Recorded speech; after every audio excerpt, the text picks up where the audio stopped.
giving you an idea as to what hiking from the Arima, from the Blanchisseuse to Matlock Trail is like.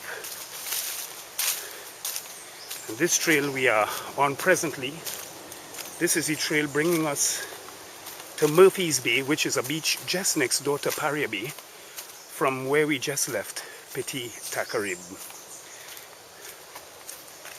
As you can see, this trail is a very easily marked. It's a very gentle terrain. You've got to be a bit fit to embark on a hike like this because yes, you've got your bits of ups and downhills, flat walking just as well. So a generalistic view as to what this hiking trail is all about.